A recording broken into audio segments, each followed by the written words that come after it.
Good afternoon, ladies and gentlemen. My name is Nigel, and I shall be your guide for this afternoon tour of Buckingham Palace. Thank you so much for joining us. I would kindly remind you to please stay within the confines of the velvet rope and to not touch anything. Failure to do so will lead to you being asked to leave the tour and be escorted off the premises. Real politics happen here every day still. Even now, at the same time that we are giving our tour, a delegation from Norway is being seen by the king himself. Something to do about fishing rights, I think. Now that that bit of drudgery is out of the way, let us begin. And so the tour began. Something that not many people knew about Brock was that he was a dedicated Anglophile. He couldn't pass up on a tour of the royal palace.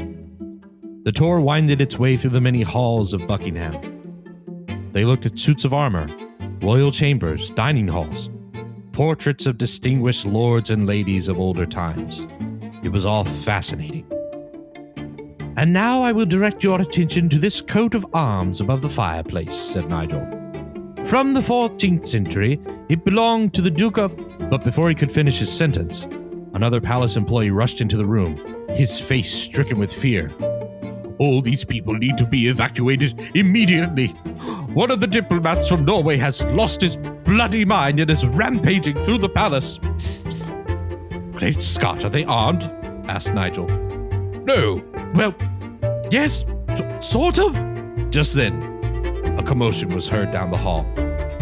Everyone stay here, out of sight. Excuse me, sir, don't go out there. But it was too late.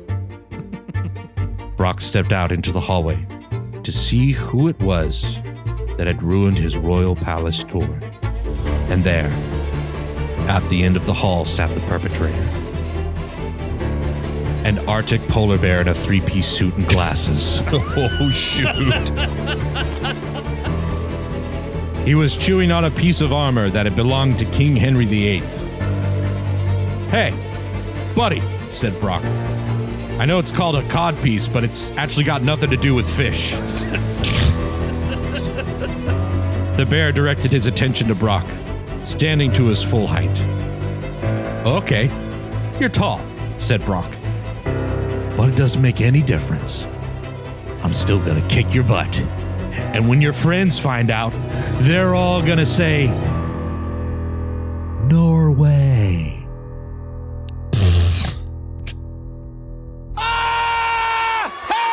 Okay.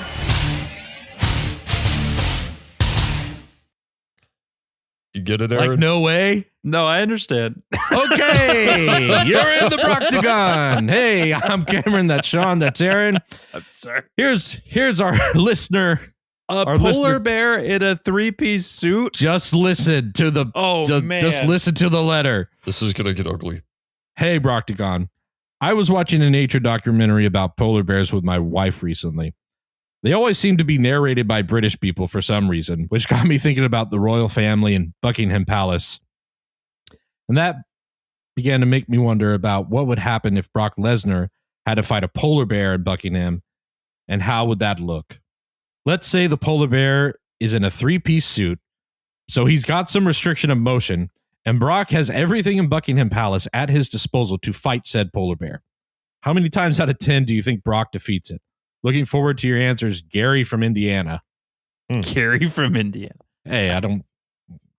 Sorry, it's just that's what just Gary, what they named him. Yeah, We're not going to make any jokes, man. You've heard them all. You've had a tough go. Yeah, so a polar bear in a restricting three-piece suit. I'm sorry. So Wait, is the suit made he's of trying Kevlar not to or rip anything? the suit. No. It's just a three-piece suit. But like, have you ever worn a three-piece suit? You don't have full range of motion in it. It's a very well-tailored, maybe overly tailored three-piece suit that this polar bear is wearing. He's also wearing glasses, so he has some form of astigmatism. If he drives at night, he's in a lot of trouble. Exactly. And Brock has everything in Buckingham Palace at his disposal. So there's suits of armor, there's halberds, there's axes, there's you watch your bloody mouth. Not anymore. Oh, yeah, true. Can we just say, can the polar bear not rip the suit? Yes. Yeah, like, I think that's the idea. Is like the polar bear doesn't want to rip the suit, so he doesn't want to make any like giant, Yeah. wide Oh, swings. okay. You know what I mean? I He's, understand. he's civilized. He's self-aware enough to not rip his suit. All right. He's very angry Yeah. about the way the meeting went.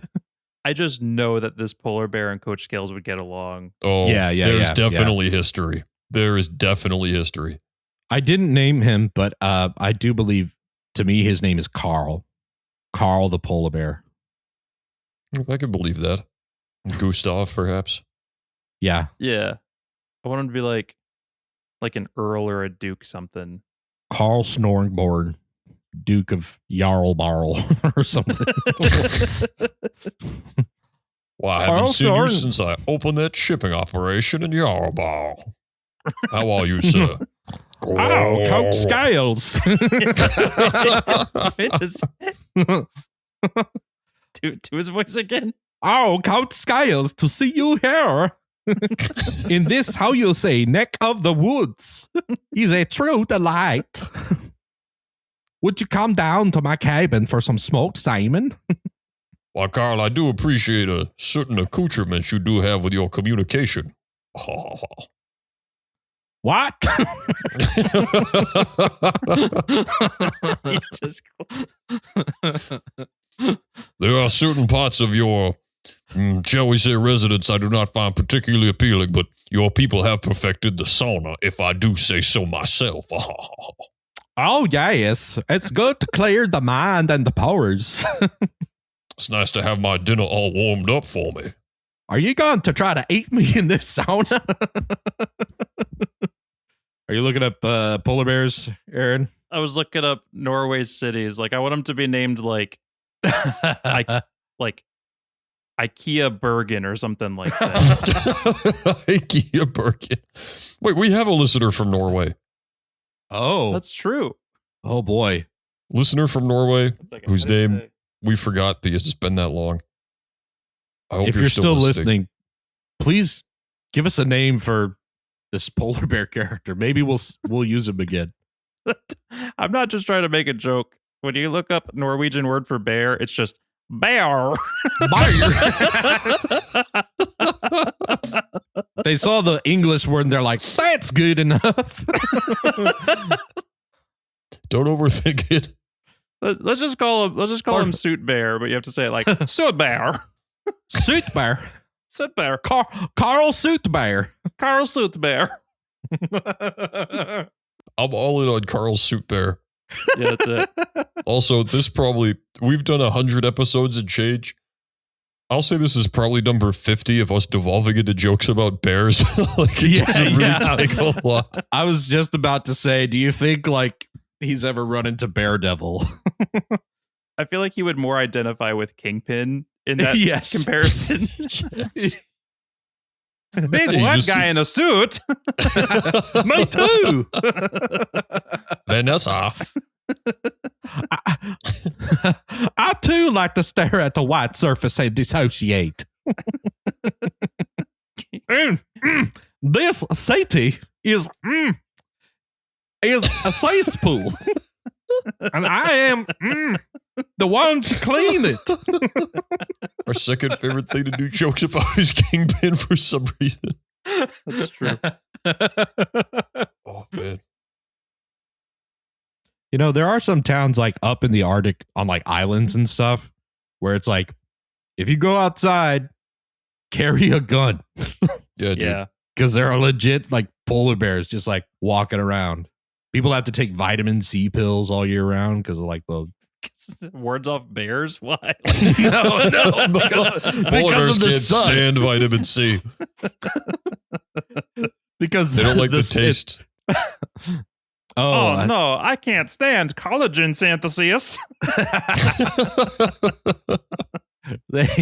I forget what island or what place this is, but it's like if you're a lady and you're pregnant, I think it's like a law you can't have a baby there. You have to like go to the mainland because they don't have like, just in case, like God forbid, like their little medical center is like snowed in, like they don't want to take the risk of you having a baby and them not prepared to like something terrible goes wrong and you need to be flown out to a more intense medical center, like you have to leave to have a baby. It's a great place to stay. Because of the bears. Yes. Bears. The bears are the doctors. What was the question? Brock's fighting a polar bear in Buckingham Palace. Have you guys ever been to Buckingham Palast? No. Have you? No. One time. Are you really? No, stop it. How is every episode, whatever the location is, Aaron's like, oh, yeah, I was there the other day. We're talking about fighting on the surface. Have you ever been to the 7th circle of hell? No. I went there. I only got to the 4th. It was a short Come on, trip. Cameron. I wasn't permitted past the river Styx. Come on, get real. Don't be ridiculous. No, it's just, I went so long ago, I hardly remember it. You walk around rooms and they're very ornate and there's lots of big jewels. That's kind of it. As much as 10th grader me remembers. I imagine it's probably the same, except less fancy if you go on a tour of the White House. I want to say I saw the Hope Diamond. Is that right? You probably did, man. I'm sure you did. Where is the Hope Diamond? Listener, if you're new to the show, this happens probably every 3 to 5 episodes where we're like, oh yeah, what if Brock was on the pyramids of Giza? And Aaron is inexplicably like, oh, I went there when I was in 7th grade. I lost my Frisbee on one of them. Like, it's just not a big thing. Speaking of diamonds, we all know like diamonds are a scam, right? What? Cameron, just stop with this energy. No, I just like, as a part of I care about our audience. I just wanted to let you know the value of diamonds is a scam.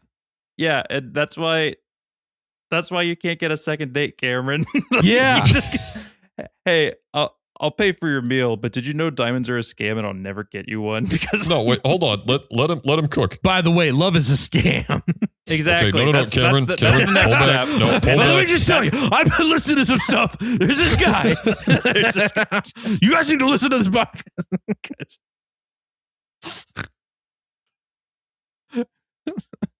Just for fun, can we go off on a tangent on Brock Lesnar beating the shit out of Joe Rogan? 10 out of 10. Yeah. I will say this in a terrible kind of way. I think that this podcast very much is part of the manosphere. But at that table of supervillains plotting how to destroy young minds, we're just sitting there making armpit sounds. So like, at worst, we're just kind of wasting everyone's time. Yeah. Like everyone else is like learning how to like get oil out of wells using like children, and we're just like, hey, I put a whoopee cushion under this dude's chair. Yeah, if the manosphere is a Spectre meeting, we are sitting down and being like, I bet I could put a whole tennis ball in my mouth. Do you want to see if I could put a tennis ball in my mouth? Everyone is sitting at the table of elites inside, and we're outside because we locked our keys in our car.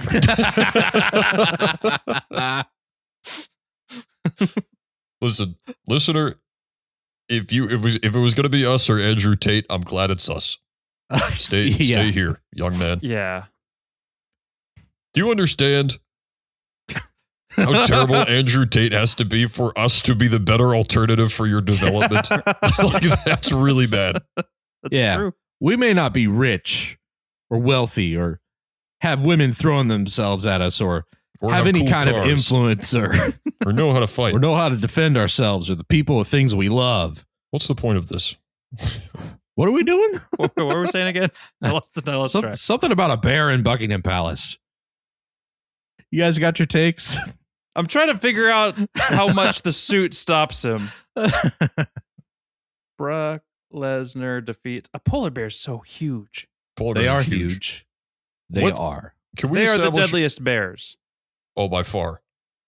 They'll kill you for fun, man. That's the only bear that will like kill you and then be like, no, I'm not going to eat that. And then just go find some other thing to kill. Yeah, they were bored. Oopsie, sorry, Mr. Brock. Oh, this one broke too.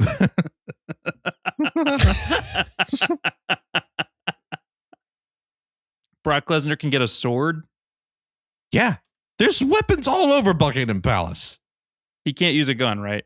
I mean, if he finds a blunderbuss that happens to have some old like gunpowder in it, Yeah, maybe. let's say if it's an old-timey blunderbuss British gun, then yes. Which there's probably like a gun for killing bears somewhere in Buckingham Palace. The Royal Guard, they have those like cool flippy guns. You know what I'm talking about with the spike on the end. Those are for sure, though, right? Like those don't actually shoot. Do you think the guards would be that's like running in or running away? They're running away, dude. If there's a polar bear, they're running away. Like if it's a terrorist, they're going to run in and stop him. They do not have adequate training for a polar bear. Yeah, that's politics. Dude, they will now after this podcast. I now swear that they're head of telling security is listening to this podcast. It's eaten by a bear. I'm not making this up. I had a dream last night. I was chasing a polar bear through a town. Really? In my state, trying to film it with my phone.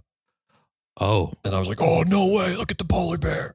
And then I like wandered into someone's yard. And I remember thinking like, oh, I'm trespassing. And I should have been thinking like this polar bear is going to kill me. In my dream last night, I had to apologize to my brother. And then I woke up before I did it. What do you think that means? I don't know. Probably nothing. I can't figure this out. Brock Lesnar wins. Oh.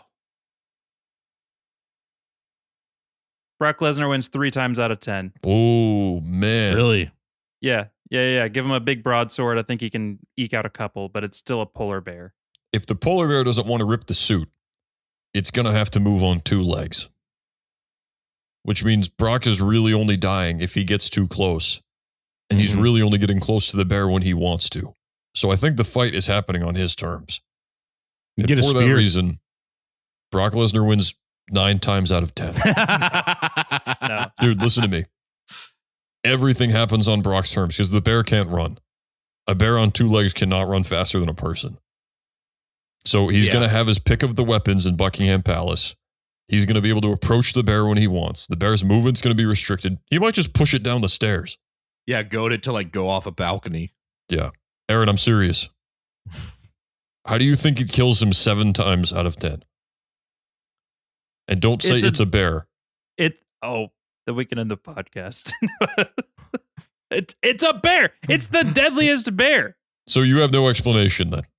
It's a deadly bear. You're not you're not making a case. Yeah, okay. Does he swipe him? Does he? He's got to swipe pretty gently so he doesn't tear the suit. Yeah. Is he going to eat him? How is he going to bend over and eat him if he doesn't want to tear his suit?